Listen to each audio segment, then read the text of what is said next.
home on Long Island. So a lot of people have mentioned, that Al was fat, but what you don't know is that after I started my finishing school for boys who want to be girls, Al came to me privately, and he said he really wanted to see what he looked like. And he used to come to me every other week and put on a corset and high heels and a dress, and I would put him in a wig, and he looked adorable. And he did have a name. His name was Jessica, was his phone name. And so I know that now he's resting, and he wouldn't mind me telling you. He was very secretive at the time, but he wouldn't mind it. That was a joke.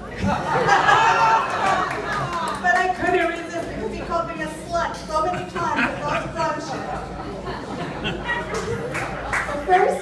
The first time that Al invited me to lunch, I had just come out from working in Wall Street, and so I thought, oh, this is like a real newbie on the porn scene. And I thought, oh, I'm going out with a very successful pornographer. I'm sure he'll take me to like some very high-class joint. Al at the time was on one of his many diets, so he took me to the local coffee shop, and then he ordered like a filet of sole with lemon, and I forget what I ordered. And then right after lunch, we went to this pied-à-terre he had around the corner, and he wanted me to eat them for dessert. So I gave him a few lackluster licks, and then left. But the real time that I really have grateful for Al, and even that was fun, but was in 1984. I got the opportunity to testify in Washington for freedom of expression.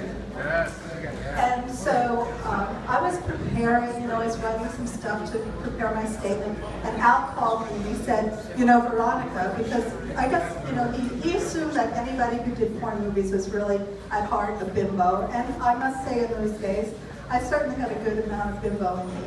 So he said, Veronica, these people are serious. This is no joke. And he sent me to see a lawyer named Ken Norwick, who he was working with at the time. And Ken told me, forget all this philosophical stuff. Just speak, from your experience. And it was great advice for me. And when I went to Washington, I testified on the same day as Al. So I got to see him in action and how fast he was. It wasn't so much his opening statement, but when Arlen Specter started questioning him, he was so brilliant. He was really brilliant, and it was just really an honor to see him work that Judiciary Committee room.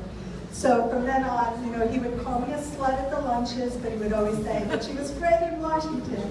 And after that, also I borrowed footage. I got footage of those hearings, and through the Midnight Blue offices, which Al was also so generous about, I got to make a docu-diary using the footage and work at the Screw Studio. So there's so much to thank Al for his generosity in so many ways. And yes, he was a tough, cookie, and he could be really, but thank you, Mr. Goldstein.